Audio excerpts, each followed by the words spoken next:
मी advocate Ganesh हांडे बार्शी।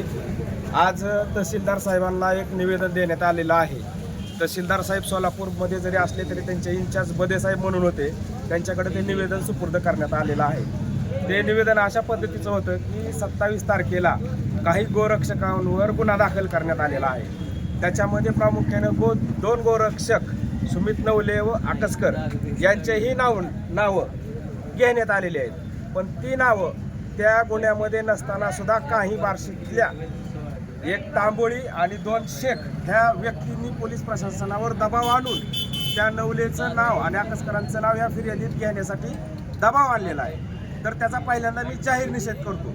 काल फेसबुकलाही ह्याच माध्यमातून मी निषेध व्यक्त केला होता की एखादी महिला जर सोबत असताना जर तिच्याबद्दल असं होत असेल तर त्या व्यक्तीचाही स्वतः मी निषेध केला होता। परंतु ती घटना घडत असताना नवले तिथं नव्हते आणि आकसकरही तिथं नव्हते, तरीही त्यांचा मनात द्वेष बाळगून त्यांच्यावर खोटा गुन्हा दाखल करण्यात आलेला आहे। पोलीस प्रशासनाकडे याचा पुरावा आहे। नवलेनी 112 नंबरवरती फोन केलेला आहे। प्लस जो गो तस्करी करतात त्यांचे वाहन चालक यांनी जबाबदार असं नमूद केलेलं आहे की या नवलेनी उलट मला सोडवलं व पोलीस स्टेशनला घेऊन गेला। मग असं करणारा व्यक्ती एखाद्या महिलेकडून पैशाची रक्कम घेईल का किंवा तिच्याकडनं पैसे हिसकावून घेईल का, हा पहिला तपासाचा भाग आहे। पोलिसांनी ह्याच्यातला तपास निपक्षपाती करावा व याच्यातून ह्या 2 व्यक्तींची नावं वगळावी व ज्या व्यक्तींनी ज्या फिर्यादीने ह्या 2 नवलेची आणि आकसकरांची खोटी नावं या प्रकरणामध्ये घेतलेली आहेत त्यांच्यावर व त्या फिर्यादीला ज्यांनी सहकार्य केलेलं आहे तांबोळी व 2 शेख यांच्यावर ही पोलिसांना खोटी माहिती दिली, पोलिसांना मिसगाईड इंट्रॅक्शन करून त्यांना चुकीचं काम करण्यास भाग पाडलं, म्हणून ह्या 3 जणांवर ही कारवाई करण्यात यावी असं निवेदन आम्ही आता तहसीलदार साहेबांना दिलेलं आहे। तसेच माझी या माध्यमातून डिजिटल मीडिया व प्रिंट मीडिया यांचं सुद्धा मी आभार मानतो की त्यांनी जी घटना घडली ती चुकीची घटना घडली होती, त्याला जास्त प्रसिद्धी दिलेली नाही। तसेच या माध्यमातून मी या महाराष्ट्र राज्याचे गृहमंत्री यांनाही सूचित करू इच्छितो की त्यांनी सुद्धा जे प्रामाणिकपणे गोसेवा करतात, गोरक्षक करतात, त्यांच्या पाठीशी ठामपणे उभं राहिलं पाहिजे व पोलीस प्रशासनाला सूचना केल्या पाहिजेत की जर गोसेवेच्या बाबतीत जर गुन्हे घेऊन कोण आलेला असेल तर त्याचा अगोदर तपास करा आणि जर दोष आढळलं तर मग त्यांचे नाव याच्यात घ्या।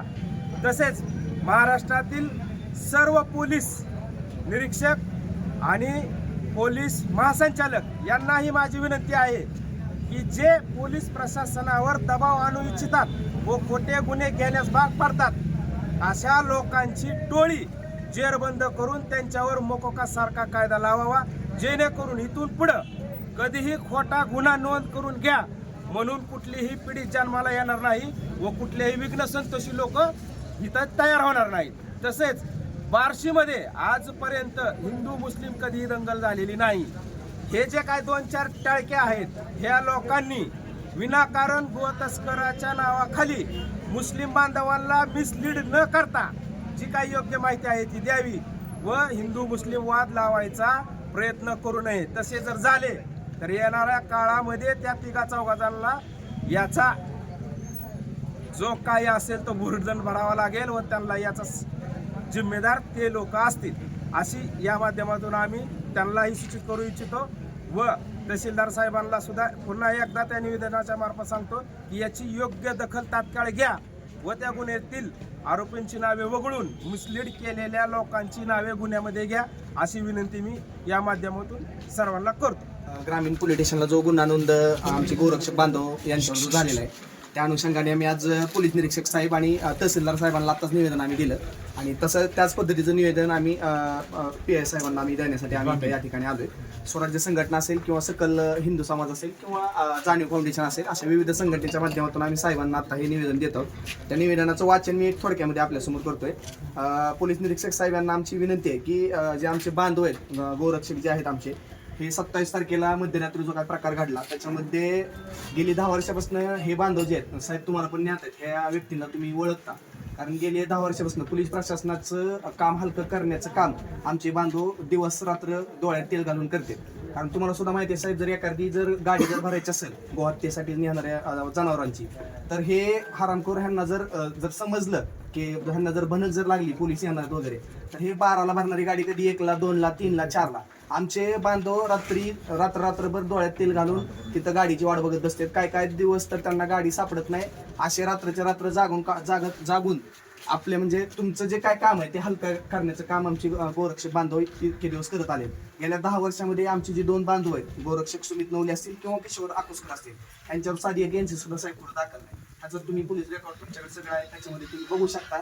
एक साधी एनसी दाखल नसलेल्या माणसावरती खंडणीसारखा गुन्हा असेल किंवा जे तुमच्याकडे जो गुन्हा दाखल झाला असे गुन्हे त्यांनी दाखल केलेले आहेत. त्यामध्ये जी फिर्याद दिलेली आहे, जी महिला म्हणते की बाबा त्यांनी मला पैशाची मागणी केली, जर आमच्या बांधवांनी जर पैशाची मागणी त्याच्यामध्ये केली असती तर तुमच्या इथले सीसीटीव्ही फुटेज आहे त्याच्यामध्ये आमचे 2 बांधव पहाटे 5 वाजता तुमच्या इथं, जर एखादा बांधव जर खंडणी घेत असेल तर तो पोलीस स्टेशनला हजर कशाला होईल, किंवा त्याच्यामध्ये जी गाडी पकडण्यात आली आहे पोलीस बांधवांच्या आणि गोरक्षकांच्या मदतीने, त्या गाडीच्या ड्रायव्हरचा सुद्धा साहेब तुमच्याकडे त्याचा जबाब आहे. त्या जबाबामध्ये सुद्धा त्या ड्रायव्हरने सांगितलेलं आहे की हे 2 व्यक्ती तिथं उपलब्धच नव्हते आणि अशा खोटा नाटा कुठला तरी उगाच विनाकारण काहीतरी 4 लोकांना हाताशी धरून हा जो ह्याच्यामध्ये त्या 3 व्यक्तींची सुद्धा नाव आम्ही हे 3 व्यक्तीचे साहेब तुम्हाला आता सांगितले.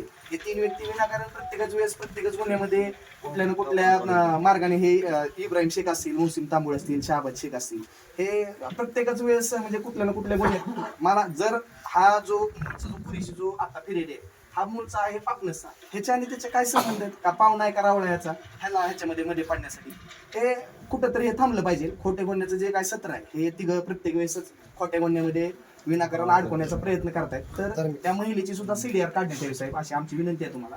CDR काढल्यानंतर तरी दूध आणि पाणी का पाणी होऊन जाईल. जर ह्याच्यामध्ये जर हा गुन्हा खोटा आढळला तर जे आत्ताचे जे फिर्यादी आहेत ह्या गुन्ह्यातले ते फिर्यादी आणि हे जे 3 जण त्यांना जे त्यांना म्हणजे दबाव त्यांच्यावर टाकून जो गुन्हा इथं दाखल करायला लावलाय, ह्या 3घांना सुद्धा त्याच्यामध्ये सहकार्य करून पोलिसांनी योग्य ती कारवाई करावी. आम्ही असे तहसीलदार साहेबांमार्फत आता हे गृहमंत्री साहेब, त्यानंतर गोसेवा अध्यक्ष आमचे शेखरजी मुंदडा साहेब, तसेच पोलीस अधीक्षक साहेब आपले नालपूर साहेब आणि उपविभागीय अधिकारी साहेब आणि पोलीस अधीक्षक देशपांडे साहेब, ह्या सगळ्यांना ह्याच्या आम्ही मेल सुद्धा आता करणार आहे. ह्याच्यावर योग्य ती कडक कारवाई करण्यात यावी आणि ह्यांच्यावर जो गुन्हा दाखल झालेला आहे तो गुन्हा डिसमिस करण्यात यावा अशी आमची विनंती आहे. आणि ह्यात तुम्ही पोलीस प्रशासनाचं आम्हाला कायमच सहकार्य आहे, कारण पोलीस प्रशासनाच्या सहकार्याशिवाय गोरक्षण होऊ शकत नाही. की बाबा आम्ही सुद्धा ज्ञात आहे साहेब, तुमचं आम्हाला सहकार्य कायम पाठीशी आमच्या आहे. तुम्ही सहकार्य तुमच्या आणि गोरक्षकांच्या सहकार्यामुळेच आतापर्यंत जेवढे काय कारवाई ह्या बार्शी शहरात झालेले आहेत हे तुमच्या सहकार्याशिवाय आम्ही कधीच करू शकलो नसतो. त्यामुळे आमचा न्यायदेवतेवरती आणि प्रशासनावरती पूर्ण विश्वास आहे. फक्त तुम्ही याच्यामध्ये निपक्षपातीपणे हा तपास करावा आणि तुमच्या माध्यमातून याच्यावरती काय पुढे कारवाई करण्यात येईल 1-2 मिनिटात आम्हाला सांगा. निवेदन निवेदन मी घेतलेलं आहे, स्वीकारलेलं आहे. निवेदनाच्या अनुषंगाने मी आपल्याला सांगू शकतो की जो काही वरिष्ठाकडून आलेल्या सूचना आहेत आणि जे प्रचलित कायदे आहेत त्यानुसार 100% या गुन्ह्याचा तपास योग्य रीतीनं होईल. कुठलाही अन्यायाचा किंवा कुणावरतीही अन्याय करण्याच्या हेतूनं एकतर्फी पक्षपाती अजिबात याच्यामध्ये तपास होणार नाही. जे काही प्रचलित कायदे आहेत, वरिष्ठांचे मार्गदर्शन आहेत त्यानुसार ह्या गुन्ह्याचा तपास केला जाईल याची तुम्हाला विश्वास होते. थँक्यू.